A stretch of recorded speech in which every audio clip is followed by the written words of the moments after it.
الحمد لله نحمده ونستعينه ونستغفره ونؤمن به ونعوذ بالله من شرور أنفسنا ومن سيئات أعمالنا من يهده الله فلا مضل له ومن يضلله فلا هادي له ونشهد أن لا إله إلا الله وحده لا شريك له ونشهد أن محمدا عبده ورسوله الذي أرسله بالحق بشيرا ونذيرا وداعيا إلى الله بإذنه وسراجا منيرا أما بعد فإن في الكلام المجيد والفرقان الحميد بعد أعوذ بالله من الشيطان الرجيم يا أيها الذين آمنوا اتقوا الله حق تقاته ولا تموتن إلا وأنتم مسلمون يا أيها الناس اتقوا ربكم الذي خلقكم من نفس واحدة وخلق منها زوجها وبث منهما رجالا كثيرا ونساء واتقوا الله الذي تساءلون به والأرحام إن الله كان عليكم رقيبا يا أيها الذين آمنوا اتقوا الله وقولوا قولا سديدا يصلح لكم أعمالكم ويغفر لكم ذنوبكم ومن يطع الله ورسوله فقد فاز فوزا عظيما بعد قال الله تبارك وتعالى في الكلام المجيد يا أيها الذين آمنوا أنفسكم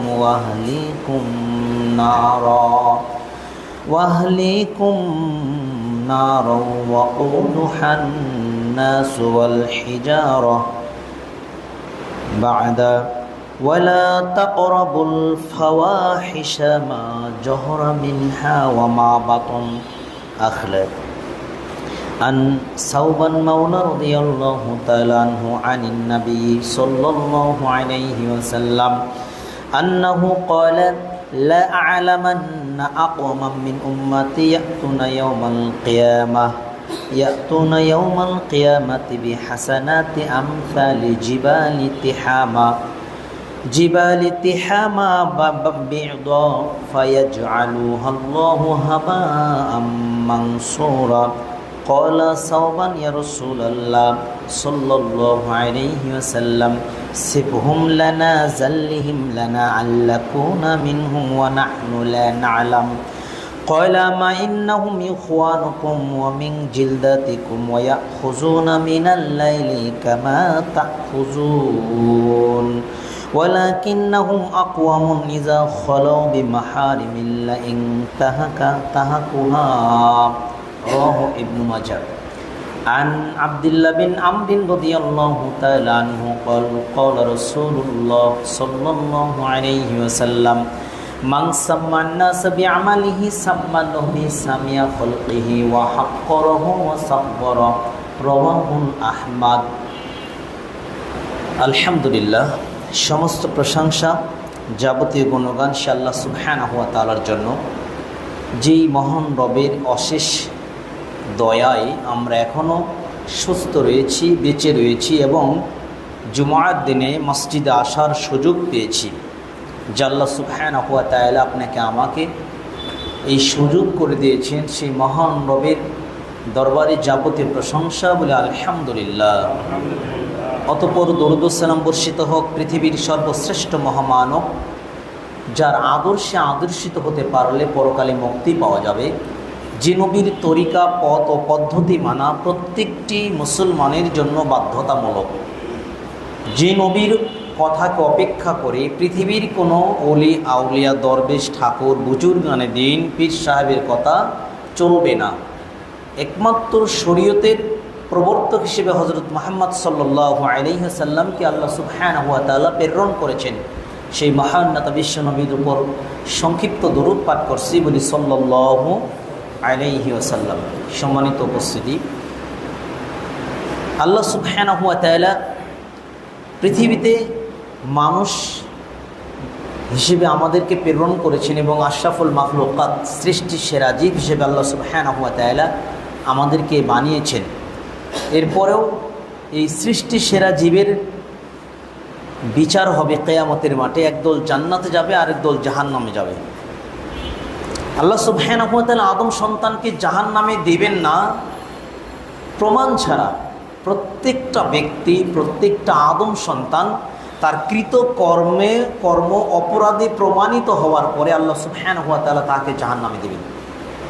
আর এই অপরাধগুলো হলো যে পাপাচার আমরা দুনিয়াতে লিপ্ত হই। এই জন্য মানুষ পৃথিবীতে পাপাচারে লিপ্ত হয়।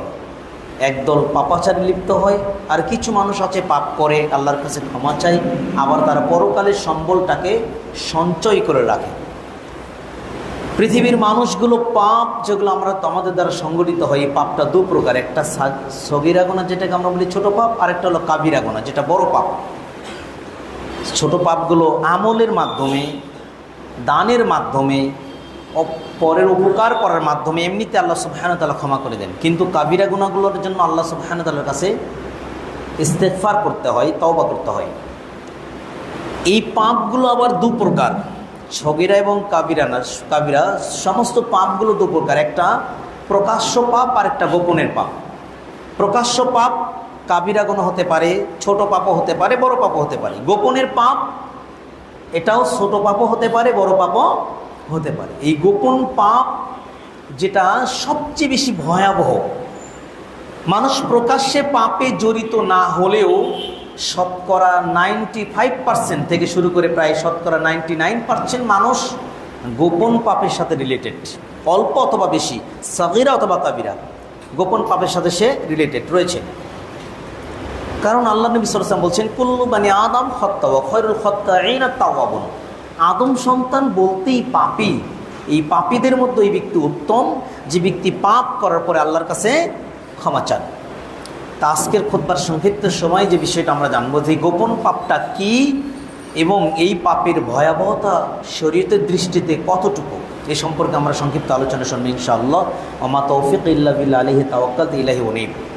মনে রাখবেন, গোপন পাপ, আপনি রাস্তায় যাচ্ছেন, সিগারেট খাচ্ছেন, সেভ করে চলছেন, এরপরে আপনি মিথ্যা কথা বলছেন, আজান হচ্ছে, ব্যবসা চালু রাখছেন, জামাত হচ্ছে, আপনি মসজিদে আসছেন না, একটা মহিলা বেপর্দা চলছে, তার শরীরে কাপড় ঠিক নেই, সে তার দেবরের সঙ্গে, তার ভাসুরের সঙ্গে, তার আপনার অন্য অন্য বেগানা পুরুষের সাথে মিষ্টি হাসি তামাশা এগুলো করছে, এগুলো প্রকাশিত পাপ। গোপন পাপটা কি? লোকচক্ষুর অন্তরালে, মানুষকে ফাঁকি দিয়ে, আল্লাহ সুবহানাহু ওয়া তাআলার উপস্থিতিতে, লোকচক্ষুর অন্তরালে আল্লাহ সুবহানাহু ওয়া তাআলার উপস্থিতিতে আল্লাহকে উপেক্ষা করে। তার কারণ পৃথিবীর মানুষ যে প্রান্তে যেখানেই গুনাহ করুক না কেন আল্লাহ সুবহানাহু ওয়া তাআলা দেখেন, আল্লাহ সুবহানাহু ওয়া তাআলা জানেন। তার মানে আল্লাহকে উপেক্ষা করে, আল্লাহর উপস্থিতিতে আল্লাহকে ছোট করে, আল্লাহকে অপমানিত করে বান্দা যখন কোনো পাপে জড়িত হয়, যেটা লোকচক্ষুর অন্তরালে, সেই পাপের নামটা হলো গোপন পাপ। সেই পাপের নামটা হলো গোপন পাপ। গোপন পাপটা 4টা মাধ্যমে সংগঠিত হয়। মনোযোগ দিয়ে শোনার চেষ্টা করবেন। একটা বর্তমান মিডিয়ার যুগ, মোবাইল, সবচেয়ে আধুনিক যুগে যে পাপটা চলছে, আল্লাহ সুবহানাহু ওয়া তাআলা যে মিডিয়ার মাধ্যমে গোপন প্রকাশ্যে যে পাপগুলো চলছে, যেমন আল্লাহ সূরা আনআমের 151 নম্বর আয়াতে আল্লাহ সুবহানাহু ওয়া তাআলা বলছেন, যে আল্লাহর নবী বলছেন যে আল্লাহ যে নিষেধ করেছেন, হারাম করেছেন, এগুলোর কথা কি আমি তোমাদেরকে বলবো না? প্রথম থেকে অন্য বলছে শিরক করা, পিতামাতার অবাধ্য হওয়া। কিন্তু আল্লাহ সুবহানাহু ওয়া তাআলা এখানে বললেন ওয়ালা তাকরাবুল ফাওয়াহিশা মা জহরা মিনহা ওয়া মা বাতান, তোমরা গোপনে এবং প্রকাশ্যে জিনা, অশ্লীলতা, এই খারাপ কাজের নিকটেও যেও না। তার মানে মানুষ জিনা ব্যভিচার প্রকাশ্যেও করে, এটা গোপনেও করে। তবে সবচেয়ে জিনা ব্যভিচার অশ্লীলতা বেশি সংগঠিত হয় গোপনে, সংগোপনে। তার মানে বোঝা যাচ্ছে যে মানুষ গোপনে এই ফাহিশা, এই পাপাচারে লিপ্ত হবে। আর এটাই আধুনিক যুগে সবচেয়ে বেশি এই অশ্লীলতায় লিপ্ত হচ্ছে মোবাইলে, ল্যাপটপে, কম্পিউটারে, টেলিভিশনে, চ্যাটিংয়ের মাধ্যমে, এরপরে আপনার হলো পর্নোগ্রাফির মাধ্যমে, এরপরে পরকীয়া বেগানা নারীর সাথে মানে ফোন আলাপ করে, প্রেম বিনিময় করে, বিভিন্নভাবে এটা এভাবে আজকে এই পাপটা এতটাই ভয়াবহ যে এই মাধ্যম, মিডিয়ার মাধ্যমের কারণে আজকে এমনকি সমাজের বখাটে ছেলে থেকে শুরু করে মসজিদের খতিব পর্যন্ত, ইমাম পর্যন্ত, বড় বড় নেতা পর্যন্ত আজকে এই পাপের সাথে রিলেটেড, জড়িত। আস্তাগফিরুল্লাহ, নাউযুবিল্লাহ। আল্লাহ সুবহানাহু ওয়া তাআলা আপনাকে আমাকে হেফাজত করে এই পাপ থেকে, আমরা বলি আল্লাহুম্মা আমিন। সম্মানিত দিনী ভাই, আরেকটা মাধ্যম হলো যেটা শারীরিক মাধ্যমে, চারিত্রিক মাধ্যমে সরাসরি হস্তমৈথুন করা, কোন সঙ্গোপনে কোনো মেয়ের সাথে ব্যভিচারে লিপ্ত হওয়া, সরাসরি হাতের জিনা ব্যভিচার, চোখের কানের জেনে ব্যভিচার, এরপরে কোনো মেয়ে রাস্তায় চলে গেলে তাকে চারিত্রিক দৃষ্টিতে তাকানো, তাকে টর্চার করা, এই মাধ্যমে এই গোপন পাপটা সংগঠিত হয়। তৃতীয়ত, ইবাদতের ক্ষেত্রেও গোপন পাপ হয়। মানুষের সামনে আমি নিজেকে খুব সাধু ভাবছি, কিন্তু আমার গোপনে কোনো আমল নেই, গোপনে পাপ, কিন্তু মানুষের সামনে নিজেকে আমি দরবেশ মনে করছি, সাজাচ্ছি নিজেকে সালাম দিচ্ছি, আসসালামু আলাইকুম, আস্তাগফিরুল্লাহ, আলহামদুলিল্লাহ, মানে মানুষের সামনে নিজেকে আমি হাইলাইট করতেছি একজন পরহেজগার, নেককার বান্দা হিসেবে, কিন্তু আমি আসলেই পাপী। এটাও একটা গোপন পাপ। চতুর্থত, যেটা অন্তরের গোপন পাপ, যেমন হিংসা, বিদ্বেষ। আল্লাহ নবী সাল্লাল্লাহু আলাইহি ওয়াসাল্লাম বলেছেন লা ইয়াজতামিআনি ফি আবদিল ঈমান ওয়াল হাসাদ, হিংসা আর ঈমান পাশাপাশি থাকতে পারে না। আর হিংসাটা হয় মানুষের অন্তরের মাধ্যমে, আত্মগর্ব অন্তরের মাধ্যমে, অহংকার হয় অন্তরের মাধ্যমে, কোনো নেককার পরহেজগার নারী অথবা পুরুষকে সন্দেহ করা হয় অন্তরের মাধ্যমে। এই চারটা মাধ্যমে গোপন পাপ সংগঠিত হয়। তার সবচেয়ে বেশি ভয়াবহতা হলো প্রথমটা, যেটা অশ্লীলতা, বেহায়াপনা, প্রথম দুটা, যেটা সরাসরি জিনা ব্যভিচারে লিপ্ত হওয়া, অথবা মিডিয়ার মাধ্যমে আজকে পরকীয়া করা, পরকীয়া প্রেমে লিপ্ত হওয়া, মিডিয়ার মাধ্যমে এই অশ্লীলতার কাজে লিপ্ত হওয়া। আল্লাহ সুবহানাহু ওয়া তাআলা আমাদেরকে এই ভয়াবহ পাপ থেকে হেফাজত করুক, আমরা বলি আল্লাহুম্মা আমিন। যেহেতু আল্লাহ সুবহানাহু ওয়া তাআলা বলছেন যে তুমি বাঁচার চেষ্টা করো, ইয়া আইয়ুহাল্লাযীনা আমানু কু আনফুসাকুম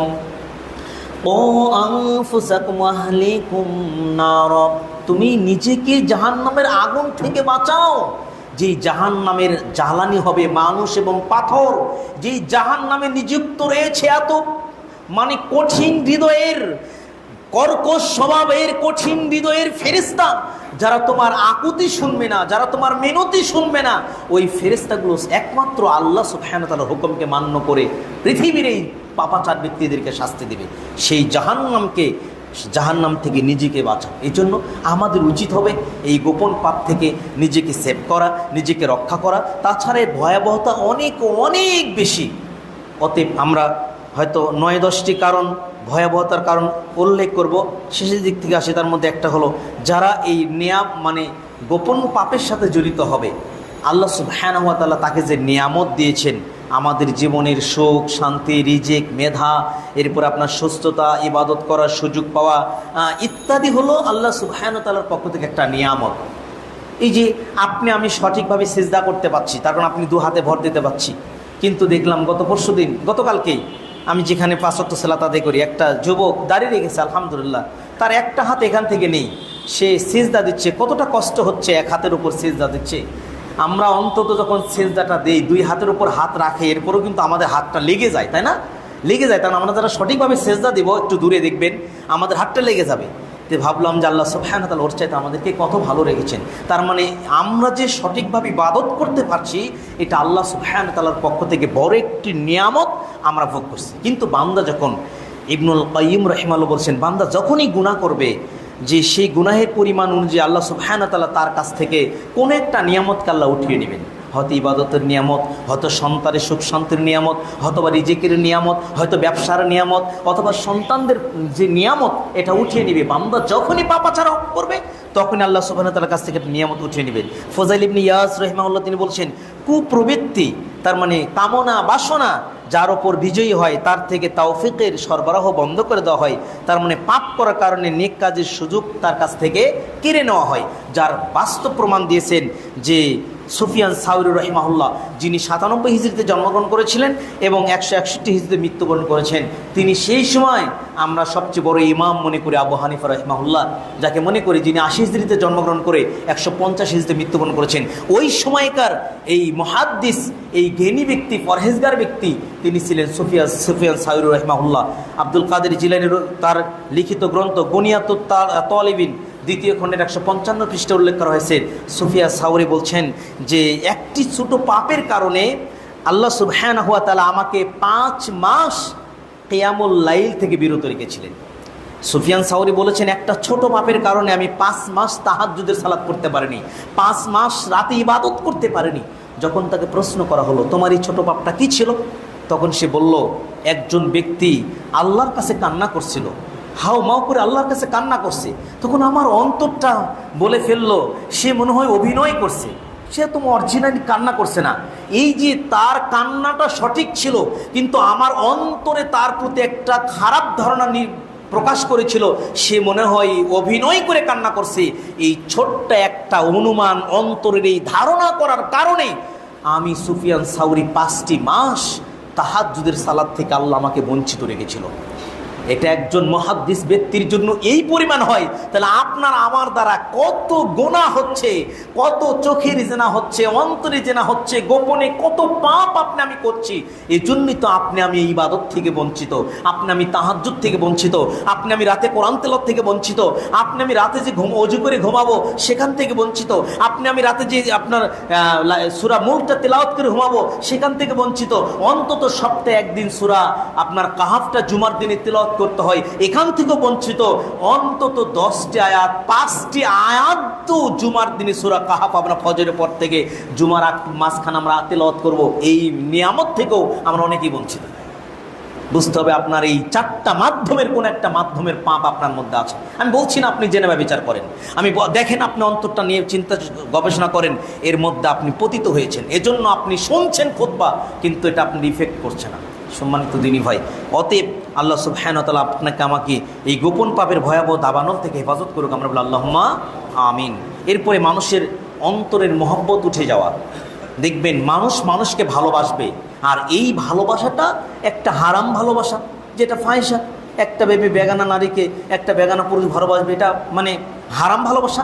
আরেকটা ভালোবাসা দুনিয়ার স্বার্থে মানুষ ভালোবাসে, যে আমি তাকে চাটুকারিতা করছি, তাকে ভালোবাসি তার কাছে সম্পদ নেওয়ার জন্য, তার সাথে ব্যবসা করার জন্য। আর সবচেয়ে দামি ভালোবাসা হলো আল্লাহর জন্য কেউ কাউকে ভালোবাসে, আর এই ভালোবাসাটার বিনিময়ে আল্লাহ সুবহানাহু ওয়া তাআলা নিজে হাতে দেবেন। বলেন সুবহানাল্লাহ। মুসনাদ আহমদের হাদিসে আল্লাহ রাসূল বলছেন, যে ব্যক্তি আমি আল্লাহর জন্য কাউকে ভালোবাসে, ওই ব্যক্তিকে আমি আল্লাহ আসমান থেকে ভালোবাসা ওয়াজিব হয়ে যায়। বলেন সুবহানাল্লাহ। তে বান্দা যখন তার চারিত্রিক যখন প্রকাশিত হয়ে যায়, সে খারাপ, সে নোংরা, সে নিকৃষ্ট, তার এই পাপগুলো গোপনে ছিল, তখন ওই ব্যক্তিকে মানুষ ঘৃণা করতে শুরু করে। এমনকি মুসলিমের যে হাদিসটা আছে, আল্লাহ যখন কোনো বান্দাকে ঘৃণা করে তখন আল্লাহ জিবরাইলকে ডাকেন, ডেকে বলেন, শোনো, ওই মিরপুর, ওই হাবুলের পুকুর পাড়, ওই আহমদনগর পাইক পাড়ে ওই লোকটাকে আমি আল্লাহ ঘৃণা করি, তার এই গোপনে এত পাপ।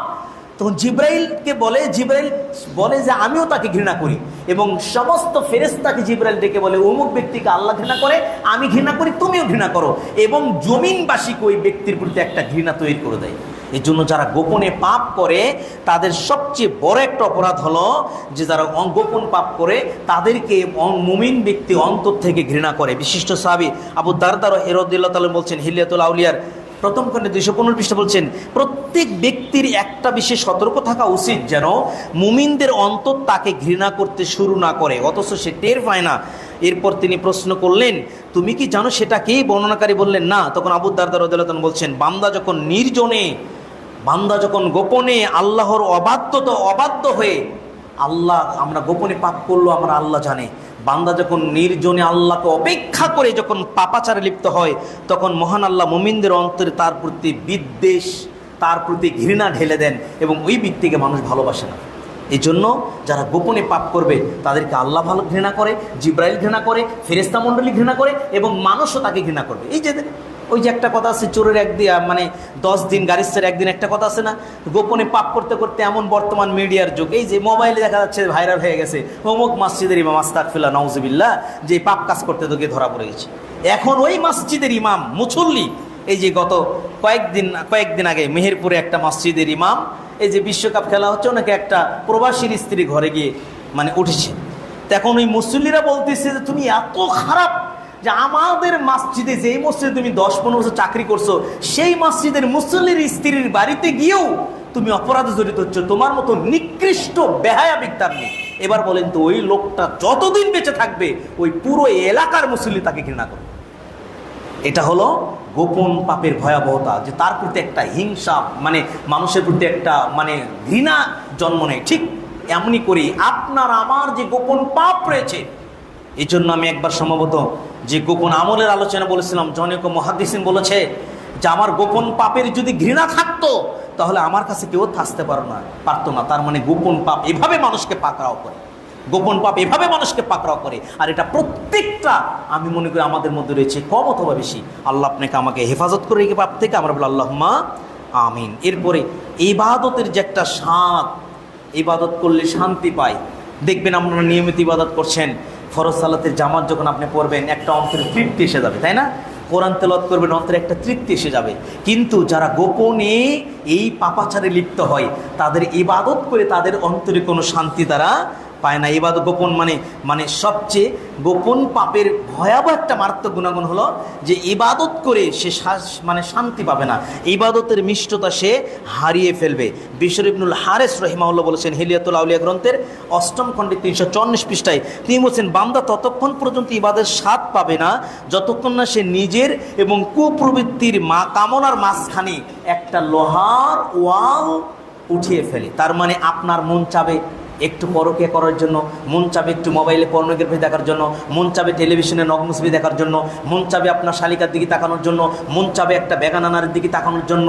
তো এই মুহাদ্দিসিন কেরাম বিশেষ করে বিশর ইবনুল হারিস রাহিমাহুল্লাহ তিনি বলেছেন যে মানুষ ইবাদতের শান্তি, সুখ, ইবাদতের মিষ্টতা, ইবাদতের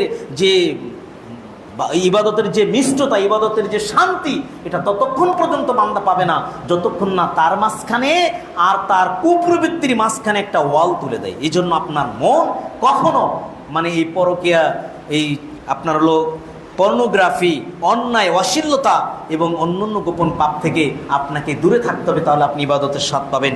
আল্লাহ আপনাকে আমাকে ইবাদতের স্বাদ অক্ষুণ্ণ রাখার তৌফিক দান করুন, আমরা বলি আল্লাহুম্মা আমিন। এরপরে মনস্তাত্ত্বিক যে অশান্তি, মনের যে অশান্তি, এটা ইবাদতের ক্ষেত্রে শুধু নয়। যেমন আমরা যারা গোপন পাপ করবে, গোপনে একটা পাপের অদৃশ্য একটা শাস্তি হলো যে পাপের অবাধ্য ব্যক্তির অন্তরে একটা ভয়াবহ জন্ম নেয়। না জানি আমার পাপটা কখন প্রকাশিত হয়ে যায়। এই যে যখন ফেসবুকে অন্য পাপ প্রকাশিত হয়, আর না জানি আমি যে অমুকের স্ত্রীর সাথে অন্যায় করেছিলাম, আমি যে অমুকের মেয়ের সাথে মোবাইলে কথা বলেছিলাম, আমি যে একটা অন্যায় কাজ করেছিলাম, না জানি এটা কখন প্রকাশিত হয়ে যায়। এই ভয়টা চুম্বকের মতো কাজ করে যারা গোপনে পাপাচার করে। যারা গোপনে পাপাচার করে তাদের অন্তরে ভয়টা থাকবে, দেখবেন এই ভয়টা লেগেই থাকবে। এই জন্য এই মনের যে অশান্তি, মনস্তাত্ত্বিক যে শাস্তিটা, এই শাস্তিটা তার লেগেই থাকবে এবং সে কোনো কিছুতে শান্তি পাবে না। শুধু ইবাদতে না, সে খেয়েও শান্তি পাবে না, পরেও শান্তি পাবে না, ব্যবসা করেও শান্তি পাবে না। সে না জানি মনে করবে যে আমি যে অমুকের, এই যে আমার বগুড়াতে একটা থানার একটা এসআই, থানার একটা ওসি সাহেব একটা প্রবাসী মেয়ের সাথে মোবাইলে শুধু মনে করেন যে তাকে কুপ্রস্তাব দিয়েছে, খারাপ কথা বলেছে, বারবার মোবাইলে বলেছে যে যেটা পেপারও পর্যন্ত হয়ে গেছে যে তুমি এগুলো কি ভিডিও মোবাইলে আছে, সে বলছে না, কিন্তু তার সে অলরেডি এটা যখন নেটে ছেড়ে দিয়েছে। এই রকম পাপে যত পুরুষ রয়েছে, এটা যারা দেখেছে জানে তাদের অন্তরে একটা ভয় যে না জানি আমার পাপ কখন প্রকাশিত হয়। এই জন্য যারা গোপনে পাপ করে, গোপনে যারা অন্যায় করে, তাদের অন্তরে কখনো সুখ থাকে না। অন্তরের সবচেয়ে বড় শাস্তি তারা ভোগ করে, না জানি আমারটা কখন প্রকাশিত হয়। তার ব্যবসা করে শান্তি নেই, তার কারণ প্রকাশিত হয়ে গেলে আমি যে আমার অমুক শালিকার সাথে অন্যায় করছি, এটা যদি আমার বিবি জানতে পারে, আমার সংসারের মধ্যে একটা অশান্তি লেগে যাবে। মানে এইরকম একটা অশান্তিতে ভোগে যারা গোপন পাপের সাথে জড়িত হয়। সম্মানিত দিনী ভাই, আমরা আজকের খুতবায় আলোচনা করছিলাম গোপন পাপ এবং তার ভয়াবহতা। গোপন পাপটা কি? যারা পরে আসছেন লোকচক্ষুর অন্তরালে আল্লাহ সুবহানাহু ওয়া তাআলার উপস্থিতিতে, তারপর আমরা জানি আমরা যা কিছু করি জমিনের গহ্বরে ভিতরে দরজা বন্ধ করে রাতের আধারেও যে পাপ করি সেটা পৃথিবীর কেউ না জানলে আল্লাহ পাক জানে, তাই না? এর জন্য মানুষের চোখে ফাঁকি দিয়ে কিন্তু আল্লাহর উপস্থিতিতে আল্লাহকে অপেক্ষা করে বান্দা যখন কোনো একাকিত্ব কোনো পাপে জড়িত হয়, সেই পাপটা গোপন পাপ। এই পাপের মাধ্যমটা যেমন মোবাইল, মানে আধুনিক মিডিয়ার জগৎ, এই পাপের মাধ্যমটা শারীরিক সম্পর্ক, হস্তমৈথুন সহ জিনা ব্যভিচার, চারিত্রিকভাবে জড়িত। এই পাপের মাধ্যমটা যে ইবাদতের ক্ষেত্রে গোপন পাপ, যে মুনাফিকি নিফাকি করা, মানুষের মধ্যে বাহবা সাজা অথচ ইবাদত গুজারি ততটা নয়। এই পাপের মাধ্যম হলো অন্তরের মাধ্যম, যে অন্তরে হিংসা বিদ্বেষ, অংশরে মানুষকে খারাপ চোখে দেখা, অন্তরে মানুষকে কুদৃষ্টিতে দেখা, এগুলো হলো অন্তরের পাপ। এই চারটা মাধ্যমে গোপন পাপ সংগঠিত হয়। আর গোপন পাপের ভয়াবহতা আলোচনা করছিলাম। এরপরে আমরা যেটা জানবো 4 নাম্বার যে গোপন পাপটা রয়েছে, অন্তর কঠিন হয়ে যাওয়া। অন্তর কঠিন হয়ে যাওয়া। পার্থিব জীবনে মানুষের সাধারণত ধন সম্পদ এবং অভাব, শারীরিক কোনো ক্ষতি, অ্যাক্সিডেন্ট হয়ে গেল অনেক ক্ষতি হয়ে গেল, হঠাৎ ব্যবসা লস হয়ে গেল অনেক ক্ষতি হয়ে গেল, এটা আমরা মনে করি সবচেয়ে ক্ষতি হয়ে যায় যখন 1 কোটি 1 লক্ষ 10 লক্ষ টাকা যার যে পরিমাণ আছে এই পরিমাণ সম্পদ যখন নষ্ট হয়ে যায়, তখন আমরা মনে করি যে সবচেয়ে ক্ষতির মধ্যে আমি পতিত হয়ে গেলাম। এটা আমরা মনে করি, এটা আমাদের একটা ক্যারেক্টার। কিন্তু সালাফে সালেহিন সাহাবী সহ তারা মনে করতেন সবচেয়ে বড় বিপদ হলো অন্তর কঠোর হয়ে যাওয়া। কিভাবে? আমাদের অন্তর অধিকাংশ কঠোর। কারণ আল্লাহ নবী সাল্লাল্লাহু আলাইহি ওয়াসাল্লাম যখন মেম্বারে খুতবা দিতেন, যখন তিনি কবরের কথা আলোচনা করতেন, কিয়ামতের মাঠের কথা আলোচনা করতেন, মসজিদে সাহাবীদের মধ্যে কান্না রোল পড়ে যেত। আল্লাহ নবী পর্যন্ত কবর দেখে কান্না করতেন। মুসনাদ আহমদের যে হাদিস বারাবি নাজে বলছেন, আল্লাহ নবী যখন দেখলেন ওখানে কবর খনন করা হয়, নবী দ্রুত গতিতে সেখানে চলে গেলেন। যাওয়ার পর আল্লাহ নবী সাল্লাল্লাহু আলাইহি সাল্লাম কবর দেখে তিনি পাশে বসলেন, হাঁটু মুড়ি দিয়ে তিনি মাটির দিকে তাকিয়ে বারাবি নাজে বলছেন, আল্লাহ নবী এমনভাবে কাঁদলেন, আমরাও কাঁদলাম। নবীর চোখের পানি দিয়ে চোখ ভিজে, দাড়ি ভিজে ভিজে জমিন ভিজে যাচ্ছে। অথচ যে নবীর কোনো গোনা নেই, যে নবী পৃথিবীর সবচেয়ে দামি মানুষ, যে নবী পৃথিবীর সবচেয়ে পরহেজগার মানুষ, যে নবী পৃথিবীর সবচেয়ে মুত্তাকিন মানুষ, যেই নবীর সবচেয়ে মর্যাদার পাত্র, তিনি হযরত মুহাম্মদ সাল্লাল্লাহু আলাইহি সাল্লাম, তিনি তার অন্তর কতটা নরম হলে যিনি কবর দেখে কাঁদতে পারেন। আর আমাদের অন্তরটা কতটা কঠিন হলে আমরা লাশকে কবরে নামাও, এরপর আমাদের ভিতরে অনুভূতি হয় না। আমরা কবর খনন করছি, এরপরও বিড়ি সিগারেট পান করছি। আমরা কবরে লাশটা নামাচ্ছি, এরপর মানুষের গীবত ধমক করছি। তার মানে বোঝা যাচ্ছে যে আমাদের হৃদয়টা কতটা কঠিন। এই কঠিন হৃদয় হওয়া এটা সবচেয়ে বড় একটা শাস্তি আল্লাহর পক্ষ থেকে, যে সবচেয়ে বড় বিপদ আল্লাহর পক্ষ থেকে, যে অন্তরটা কঠিন হয়ে যাওয়া। আর এটাই সাহাবীরা সালাফে সালেহিনরা বুঝতেন যে সবচেয়ে বড় বিপদ হলো ধন সম্পদের বিপদ নয়, সবচেয়ে বড় বিপদ হয় ফসলের বিপদ নয়, সবচেয়ে বড় বিপদ অ্যাক্সিডেন্ট হয়ে 1 হাত হেরে যাওয়া, পা কেটে যাওয়া, এটা বিপদ নয়। সবচেয়ে বড় বিপদ হলো অন্তর কঠিন হয়ে যাওয়া। যে অন্তর কোরআন তেলাওয়াত শুনলে আমার হৃদয় কাঁদে না, যে অন্তর আমার পরকালের কথাও শুনলে আমার হৃদয় অনুভূতিটুকু হয় না, যে অন্তর সিজদাতে গিয়ে এতটুকু অনুভূতি হয় না যেটা আমার জীবনে শেষ সিজদা হতে পারে, যে অন্তর জুমার দিন পাওয়ার পরেও এতটুকু অনুভূতি হয় না এই জুমার দিন একটা আমত হবে। আর জুমার দিন আল্লাহ সুবহানাহু ওয়া তাআলা ইবাদতের একটা দিন দিয়েছেন। আর আমি আজকে জুমার দিনকে হাসি তামাশা, আত্মীয়র বাড়িতে দাওয়াত খাওয়া, পার্কে ঘুরতে যাওয়া, এটা আমরা একটা ট্রেডিশন করে ফেলেছি।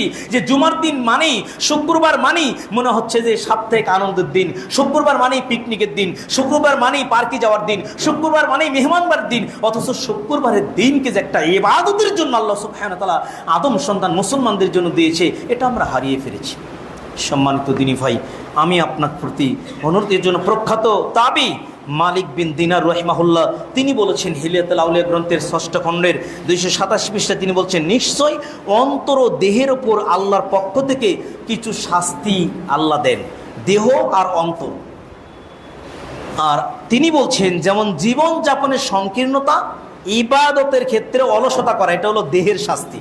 তো যখন কোনো ব্যক্তি ইবাদতে অলসতা করবে তখন বুঝতে হবে যে আপনাকে আল্লাহ শাস্তি দিচ্ছে দেহের মাধ্যমে। যখন কোনো ব্যক্তি খরচ করতে কৃপণতা করবে, আল্লাহ আপনাকে টাকা দিয়েছেন, কিন্তু আমরা অনেক মানুষ টাকা টাকার পরেও পরিবারে ছেলে মেয়েদের যা প্রয়োজনে আমরা মিঠাই না, খুব মানে কৃপণতা করে আমরা পরিবার সংকীর্ণ চালাই। যখন বুঝবেন যে আপনার টাকা আছে কিন্তু খরচ করার মন মানসিকতা নাই, তখন বুঝতে হবে যে আল্লাহ আপনার দেহেতে শাস্তি দিচ্ছেন।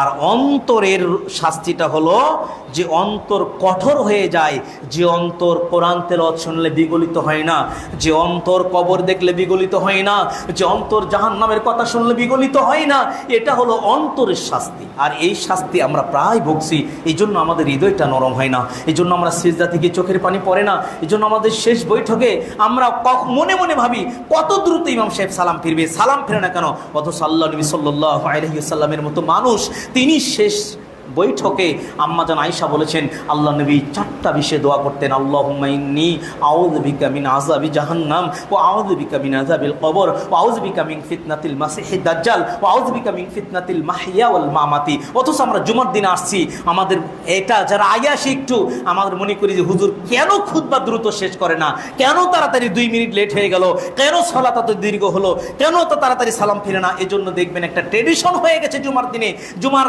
সালাম ফিরাবে আর মুসল্লিগুলো চলে যাবে। অথচ আমরা যে পাপী, আল্লাহ নবী সাল্লাল্লাহু আলাইহি ওয়াসাল্লাম বলছেন যখন কোনো ব্যক্তি ফরজ সালাত পড়ে তার স্বীয় জায়গাতে যতক্ষণ অপেক্ষা করবে ওযু নষ্ট হয়ে না যাওয়া পর্যন্ত, সে যদি 1 ঘন্টা 2 ঘন্টা তার ফরজ সালাত পড়ে সেই জায়গায় বসে তাসবিহ তাহলিল করে, এই 2 ঘন্টা পর্যন্ত ফেরেশতারা এই ব্যক্তির জন্য আল্লাহর কাছে ক্ষমা চাবে, হে আল্লাহ এই ব্যক্তিকে আপনি ক্ষমা করে দেন। আর আপনার আমার পাপ মোচনের সবচেয়ে বড় একটা মাধ্যম হলো ফরজ সালাতের পরে তাসবিহ তাহলিল করে সেই জায়গায় বসে এই অপেক্ষা করা, কিন্তু এটা আমাদের মধ্যে নেই। তার বুঝতে হবে আপনার আমার হৃদয়টা কঠোর হয়ে গেছে। সম্মানিত দিনী ভাই, প্রত্যেকটা পয়েন্টে বিস্তারিত ব্যাখ্যা বলে সুযোগ হবে না।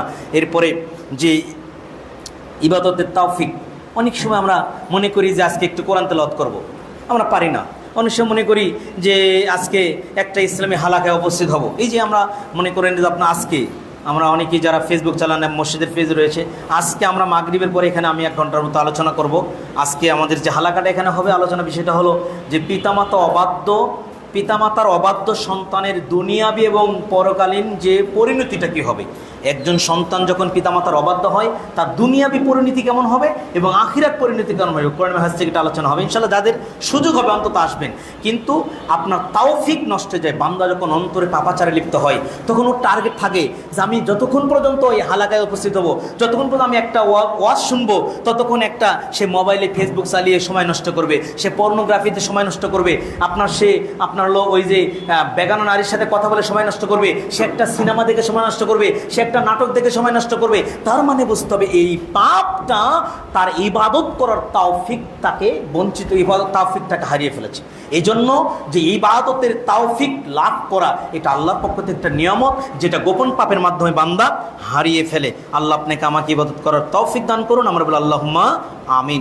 এরপরে আমরা জানবো যে 8 নম্বর যে জিনিসটা, এটা হলো অন্তরের মোহর মেরে দেওয়া, যেটা মুনাফিকদের সম্পর্কে আল্লাহ সুবহানাহু ওয়া তাআলা অনেক বলেছেন।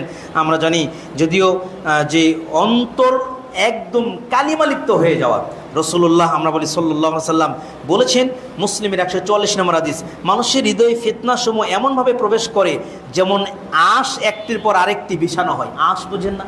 এই যে আঁশ, যেমন পাটের আঁশ আছে, যেরকম একটা দেখবেন আমরা যেটা এই যে পাটখড়ি যেটাকে আমরা বলি, যেটাতে পাট তৈরি হয়, এটা একটা গাছ যারা দেখেছেন এটা শক্ত হয়, এটা যখন পানিতে পচিয়ে যেটা যখন ধৌত করে যখন আঁশ বের করা হয়, দেখবেন এই শক্ত জিনিসটা একটা পাটখড়ির ভিতরে 1000টা আঁশ রয়েছে, যেটাতে সুতা তৈরি হয়, যেটাতে আমাদের সোনেলা যেটাকে বলি। তো এইরকম একটার পর আরেকটা আঁশ লেগে থাকে।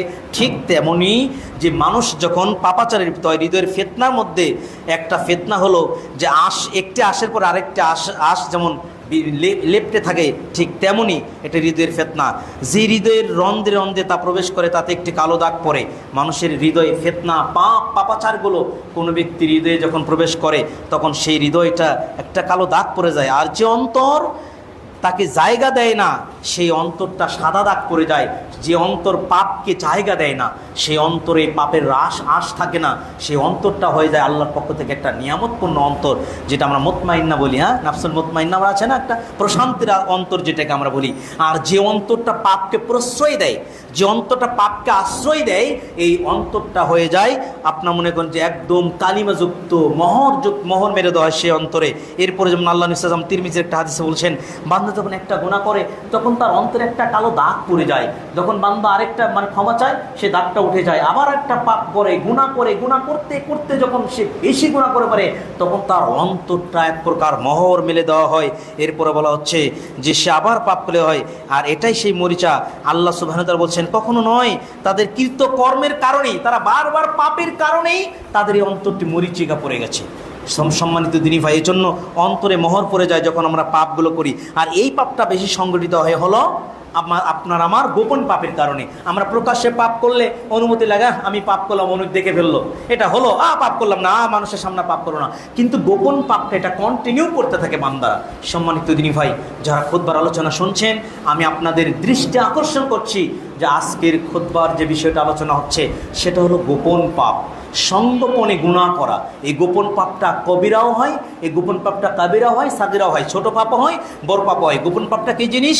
লোকচক্ষুকে ফাঁকি দিয়ে, মানুষের চোখকে ফাঁকি দিয়ে, আল্লাহর উপস্থিতিতে আল্লাহকে উপেক্ষা করে, আল্লাহকে ছোট করে বান্দা যখন পাপাচারে লিপ্ত হয় তখন সে পাপটা হয় গোপন পাপ। গোপন পাপটা মাধ্যমগুলো কি কি?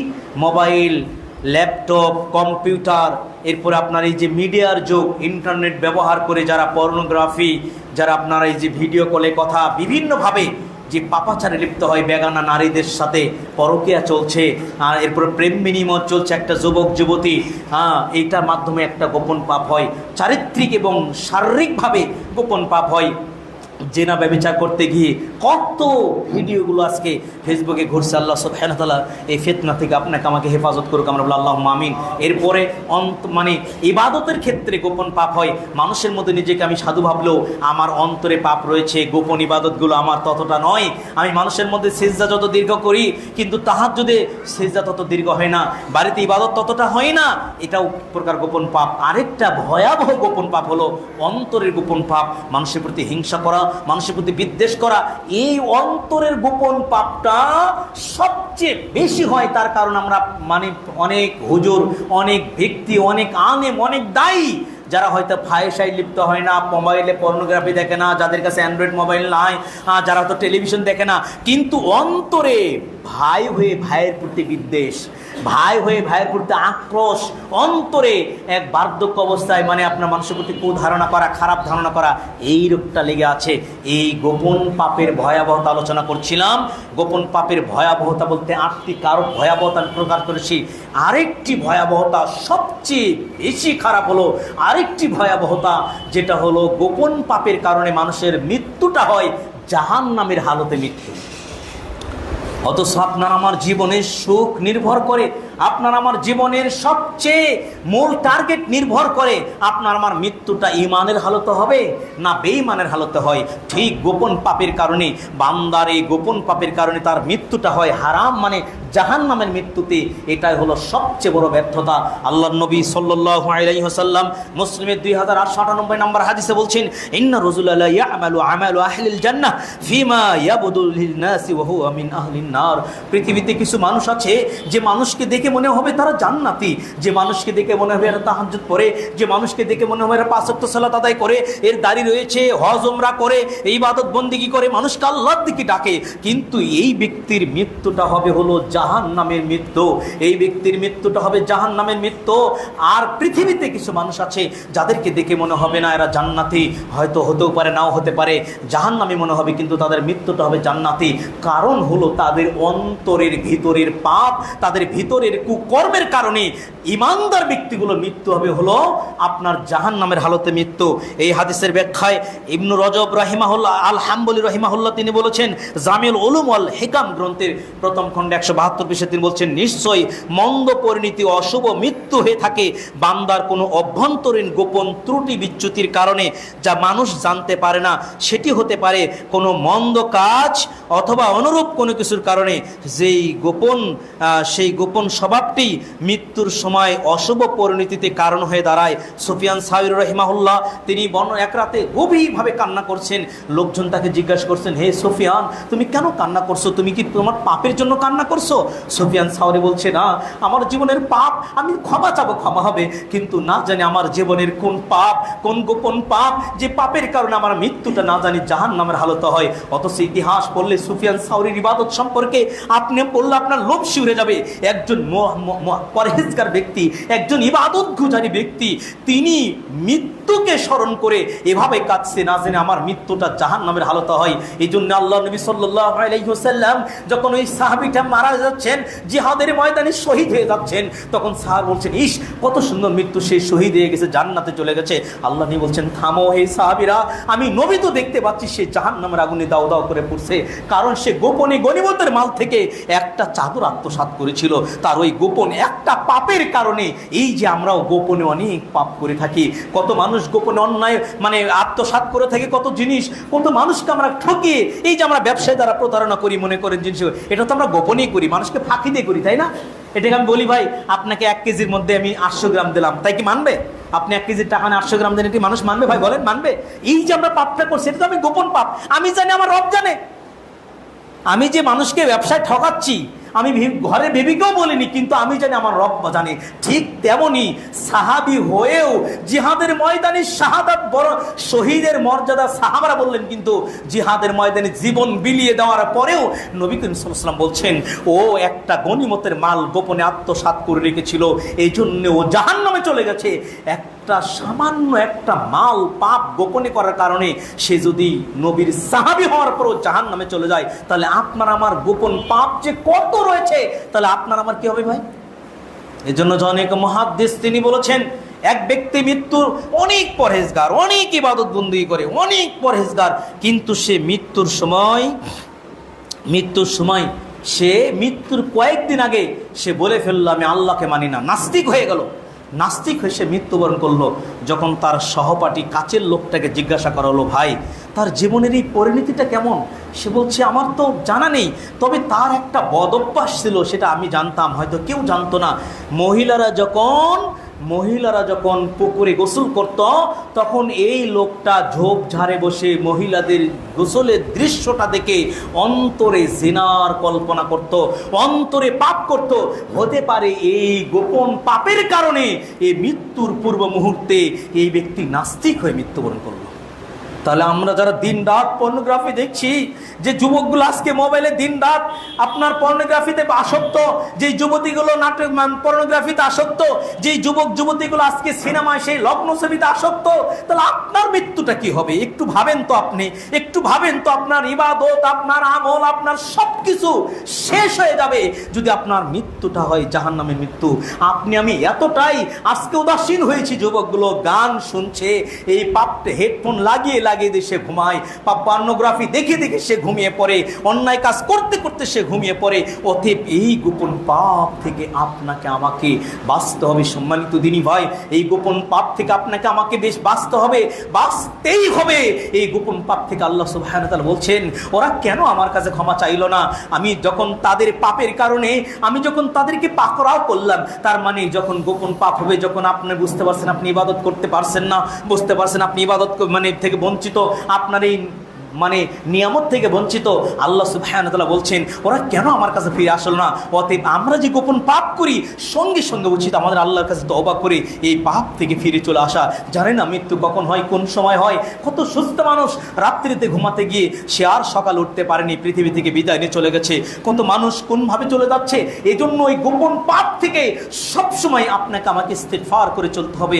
হায় আল্লাহ, আমার এই গোপন পাপের জন্য যেন আমার মৃত্যুটা জাহান্নামের হালতে না হয়। আপনি মুসলিম, আপনার আমার সবচেয়ে জীবনের একটা টার্গেট হবে আপনি আমি জান্নাতে চলে যাব, যেভাবে হোক না কেন জান্নাত যেতে চাই, কিন্তু গোপন পাপ আপনাকে ছাড়তে হবে।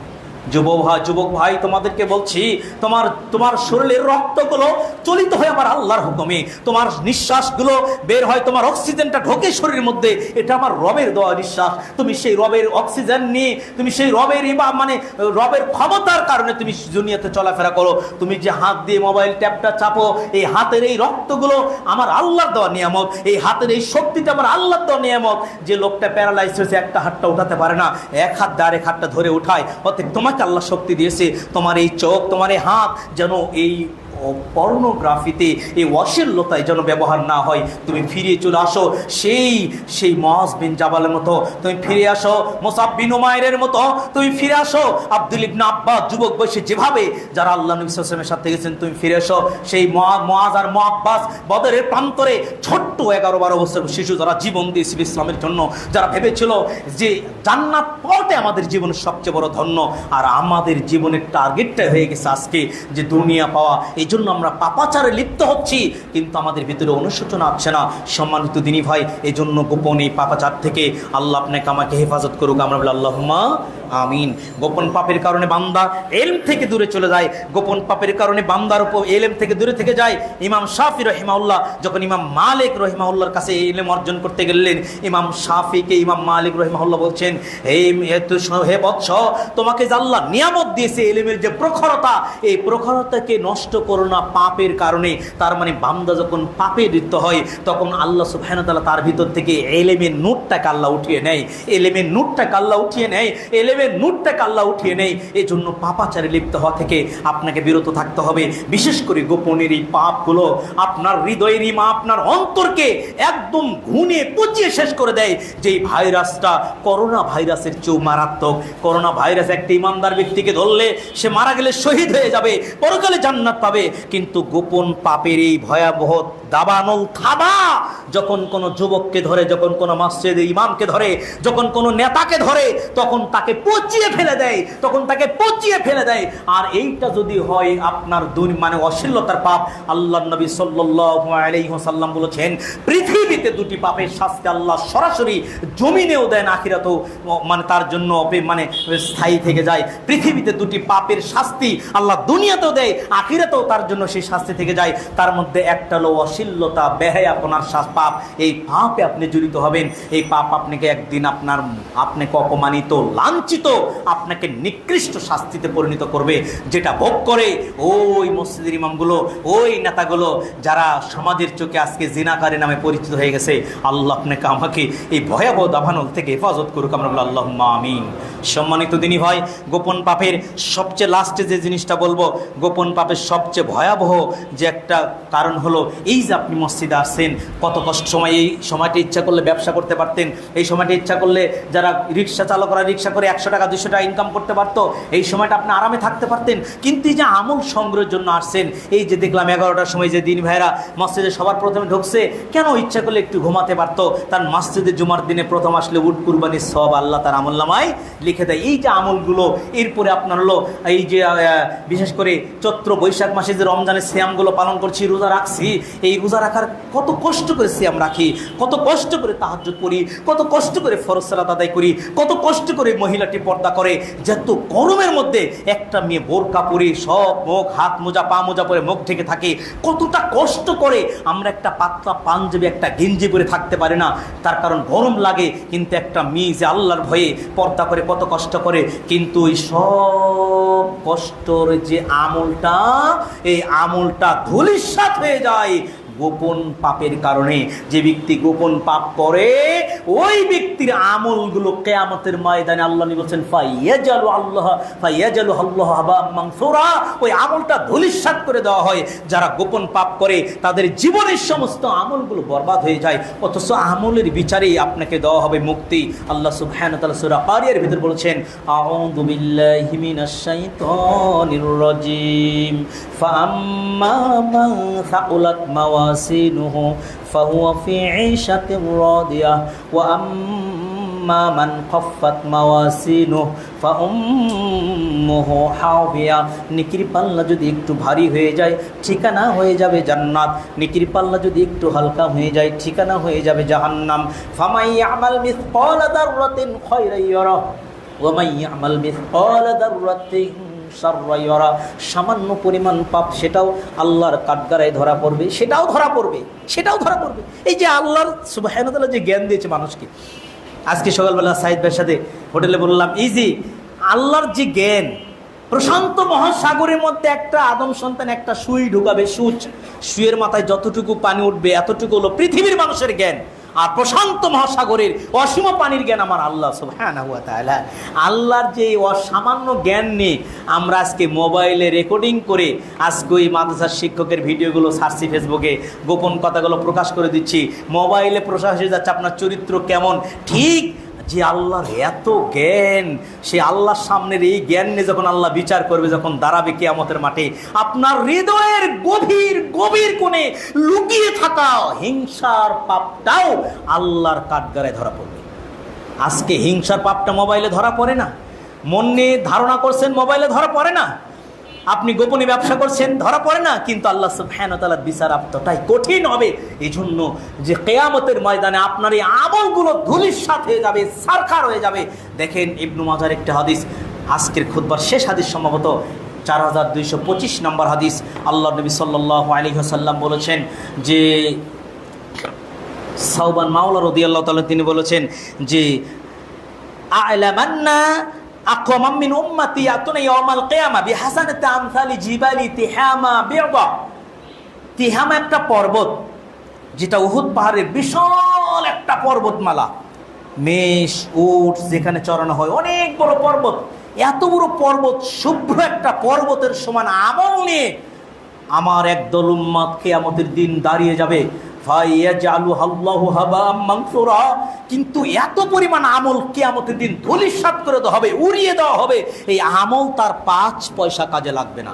তখন সাহাবী সাওবান মাওলা অন্য বর্ণায় ক্বালু, সাহাবারা বললেন সিফহুম লানা জাল্লিহিম লানা আল্লা নাকুনা মিনহুম ওয়া নাহনু লা না'লাম। হে আল্লাহর নবী, এরা কারা? এদের পরিচয় দিন, এদেরকে তো আমরা চিনি না, এদের পরিচয় জানলে আমরা সেই পাপ থেকে দূরে থাকবো। এরা কারা? আপনি বললেন আপনারই উম্মত, এরা আবার কারা? এখানে আল্লাহ নবীর উম্মত বলতে হিন্দু নয়, খ্রিস্টান নয়, বৌদ্ধ নয়, পাপাচারী ব্যক্তি নয়, কিন্তু আল্লাহ নবী কঠিন কথা বললেন। আল্লাহ নবী সাল্লাল্লাহু আলাইহি সাল্লাম বলছেন আমা ইন্নাহুম ইখওয়ানুকুম, ওরা তোমাদেরই জাত ভাই, ওয়া মিন জিলদাতিকুম, তোমাদেরই বংশধর, তোমাদের সাথে থাকবে, তোমাদের সাথে ঘুরবে, তোমার আপন ভাই হতে পারে, তোমার চাচাতো ভাই হতে পারে, তোমারই বংশের হবে, তোমারই সাথে থাকবে। কিন্তু আল্লাহ নবী সাল্লাল্লাহু আলাইহি ওয়াসাল্লাম বলছেন আরেকটি কঠিন কথা বললেন, ওয়া ইয়াখুযুনা মিনাল লাইল কামা তাখুযুনা, তোমরা যেমন রাতে ইবাদত করো ওরাও তেমন ইবাদত করবে। তার মানে আল্লাহ নবী সাল্লাল্লাহু আলাইহি ওয়াসাল্লাম তাদেরকে তাহাজ্জুদ গুজারি বান্দা বললেন। এবার বলেন তো, এখানে আমরা যত মুসল্লি আজকে আসি, আমরা জুমার দিনে যত মুসল্লি আসছি, এত লোক কি 5 ওয়াক্ত সালাত আদায় করে? একটু বলেন, 5 ওয়াক্ত পড়ে কি? আজকে জুমার দিন আমরা যারা আসছি সবাইকে 5 ওয়াক্ত পড়ি না। 5 ওয়াক্ত যারা পড়ে সবাই কি মসজিদে এসে পড়ে না। মসজিদে এসে যারা 5 ওয়াক্ত পড়ে এদের মধ্যে সবাই কি তাহাজ্জুদ পড়ে? না, সবাই তাহাজ্জুদ পড়ে না। তাহাজ্জুদ গুজারি ব্যক্তির সংখ্যা খুব কম। এটা হলো হাই লেভেলের, একদম যেটা সুপারলেটিভ ডিগ্রি যেটা আমরা বলি, একদম সর্বোচ্চ বাছাই করা বান্দা যারা তাহাজ্জুদ পড়ে। কিন্তু গোপন পাপটা আল্লাহ নবী সাল্লাল্লাহু আলাইহি সাল্লাম বললেন যে এরা তোমাদের ভাই, এরা তাহাজ্জুদ পড়বে, এরা আমারই কওম, কিন্তু এরা যখন লোকচক্ষুর অন্তরালে চলে যায় তখন এরাও আল্লাহ সুবহানাহু ওয়া তাআলার অবাধ্য জিনিসে লোলক দৃষ্টি দেয়, এরা গোপন পাপে জড়িত হয়ে যায়। তাহলে বোঝার চেষ্টা করেন, গোপন পাপটা নাবির হাদিস অনুযায়ী বোঝা যাচ্ছে যে এই পাপে আমরা সবাই জড়িত।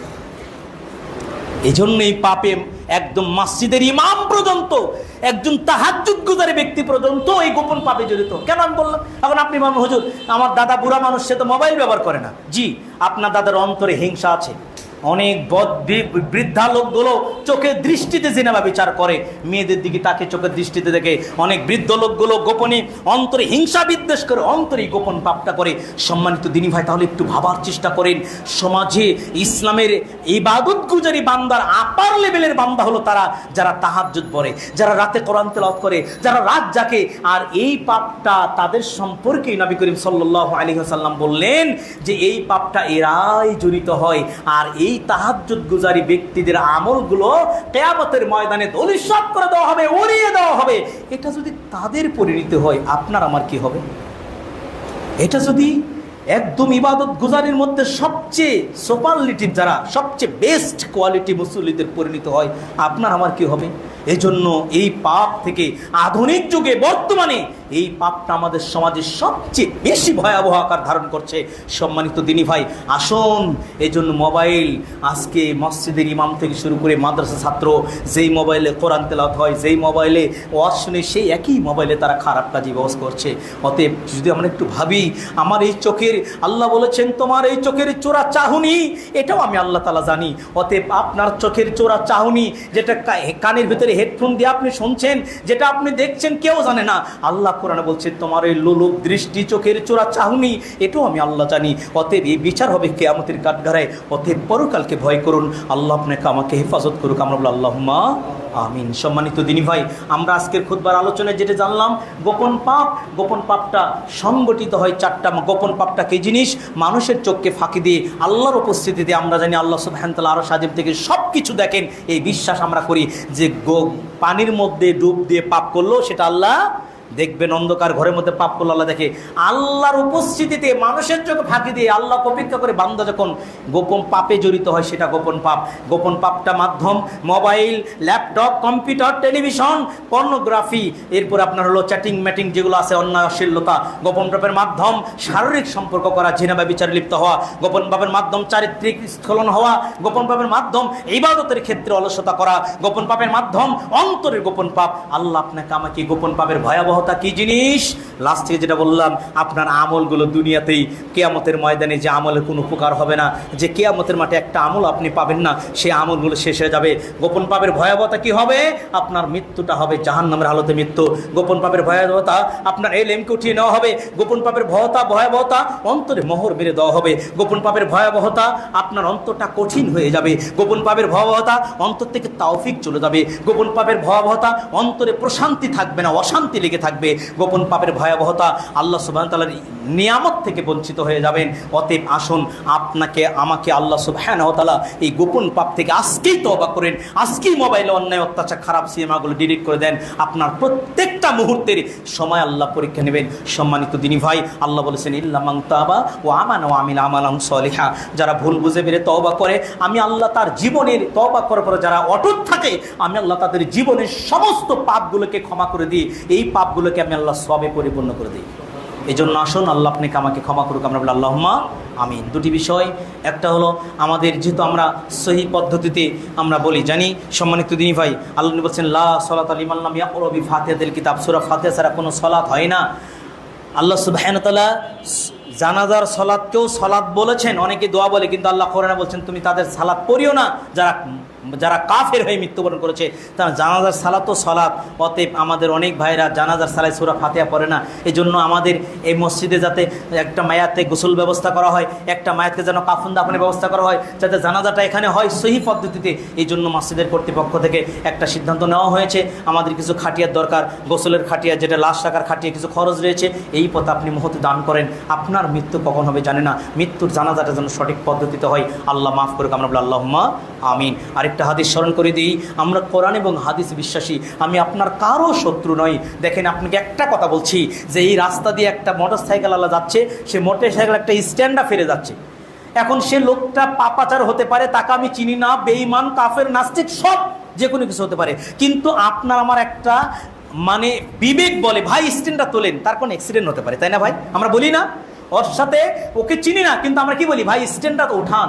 ঠিক তেমনি আমার যে অনুভূতি, তাকে স্ট্যান্ড তুলে বলে তাকে অ্যাক্সিডেন্টের হাত থেকে বাঁচাতে চাই, ঠিক তেমনি মুমিন হিসেবে আপনি আমার দিনী ভাই চাই আমি ভুল আমল করে যাতে জাহান্নামে না যাই, আমি যত সহি আমল করে জান্নাতে চলে যেতে পারি। এই জন্য আপনাদের প্রতি দাওয়াত। আল্লাহ নি বলছেন মান সাদ্দা ফুরজাতান ফি সাফা রাফাউল বিহা দারাজাতুন বারানহু বাইতান ফিল জান্নাহ। আম্মা জান আয়েশা বলছেন, যে ব্যক্তি কাতারের মাঝখানের ফাঁকা বন্ধ করে পায়ে পা কাঁধে কাঁধ লেগে দাঁড়ায়, আল্লাহ সুবহানাহু ওয়া তাআলা বলছেন, নবীর মাধ্যমে আল্লাহ জানিয়ে দিচ্ছেন, আল্লাহ নবী সাল্লাল্লাহু আলাইহি ওয়াসাল্লাম বলছেন 1862 নম্বর 92 নম্বর হাদিস সিলসিলাতুস সহিহ, নবী করিম সাল্লাল্লাহু আলাইহি ওয়াসাল্লাম বলছেন, ওই ব্যক্তির মর্যাদা আল্লাহর কাছে বেড়ে যায়, ও বানানহু বাইতান ফিল জান্নাহ, আল্লাহ শুধু পায়ে পা কাঁধে কাঁধ মিলে চেপে সালাত আদায় করার কারণে আল্লাহ তার জন্য জান্নাতে ঘর নির্মাণ করেন। এটা আমরা আমাদের প্রত্যেক মুসল্লির প্রতি দাওয়াত। আরেকটা জিনিস দেখেন, এই যে আমরা মাঝে মধ্যে যারা জায় নামাজ নিয়ে আসছি, আপনি যখন একটা জায় নামাজ নিয়ে আসবেন, যদি অসুবিধা না থাকে, হয়তো অনেক লোক পায়ে বসতে পারে না, হয়তো টাইলসের উপর কষ্ট, তার হিসেবে আলাদা। কিন্তু আপনি যখন সুস্থ একটা লোক জায়নামাজ নিয়ে দাঁড়াবেন, তখন আরেকজন লোক আপনার সাথে পা লেগে দিতে একটু সংকোচ বোধ করবে যে তার জায়নামাজ আমি দাঁড়াবো। এই যে মনের দূরত্বটা, এটা ওখানেই প্রযোজ্য যারা 4 ইঞ্চি 5 ইঞ্চি ফাঁকা করে দাঁড়ায়, সেখানে আমার অফসোস নাই। এই জন্য একটা মসজিদে ইমামের জন্য যদি একটা জায়নামাজ দিতে পারেন দিবেন, না হলেও সমস্যা নাই, কিন্তু মসজিদের মধ্যে মাঝখানে জায়নামাজ, এই প্রচলনটাকে দূর করে দিবেন। এই প্রচলনটা থাকলে আপনার ফাঁকা হওয়ার দূর সম্ভাবনা থাকবে। এই জন্য এই প্রচলনটাকে আপনি উৎখাত করে দিবেন। এই প্রচলনটা এক কাতারে জায়নামাজ যতগুলো লোক দাঁড়াবে, হয়তো বিছানা নেই, ময়লা মাটি, সেটার হিসাব আলাদা। আপনি অসুস্থ লোক দাঁড়াতে পারছেন, বসে আপনার হাঁটুতে লাগে, আপনার ওই টাকুনিতে লাগে, সেটা আলাদা। কিন্তু আপনি জায়নামাজ নিয়ন্ত্রণ একটু বিভেদ করিয়েন না। আল্লাহ আপনাকে আমাকে দ্বীনের সঠিক বোঝ দান করুন। আমরা বলি আল্লাহুম্মা আমি, যেহেতু আমরা পায়ে পা কাঁধে কাঁধ লাগিয়ে দাঁড়িয়ে সালাত আদায় করি, কথা বলেন ঠিক কিনা? আল্লাহ আপনাকে আমাকে রাসূলের হাদিস অনুযায়ী বেঁচে থাকা পর্যন্ত, মৃত্যুর আগ পর্যন্ত রাসূলের হাদিস, সহিহ হাদিস অনুযায়ী আমল করার তৌফিক দান করুন। আল্লাহুম্মা আমিন। হে আল্লাহ, এটা যদি হয় আমার জীবনের শেষ খুতবা, এই খুতবা তুমি আমার জাহান্নামে যাওয়ার ওসিলা থেকে, জাহান্নামে যাওয়ার ভয় থেকে আমাকে বাঁচিয়ে জান্নাত দান করার ওসিলা হিসেবে তুমি কবুল করুন। আমরা আল্লাহুম্মা আমিন। আল্লাহ, আমাদের এই খুতবা যদি জীবনের শেষ খুতবা হয়, আজকের এই মসজিদে আসা যাওয়া তুমি পরকালের নাজাতের ওসিলা হিসেবে তুমি কবুল করে নাও। আপনি মসজিদে দান করবেন।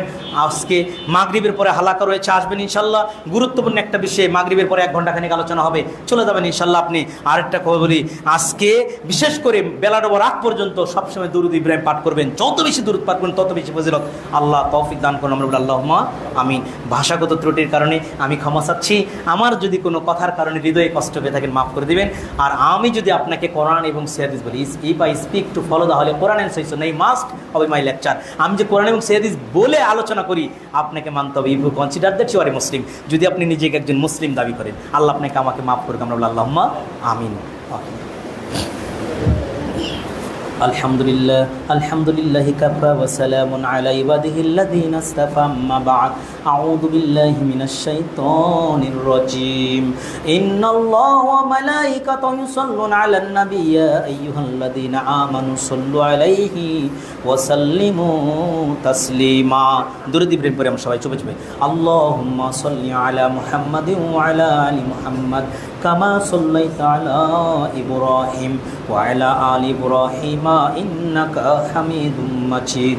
আল্লাহুম্মা বারিক আলা মুহাম্মাদ ওয়া আলা আলি মুহাম্মাদ কামা বারাকতা আলা ইব্রাহিম ওয়া আলা আলি ইব্রাহিম ইন্নাকা হামিদুম মাজিদ।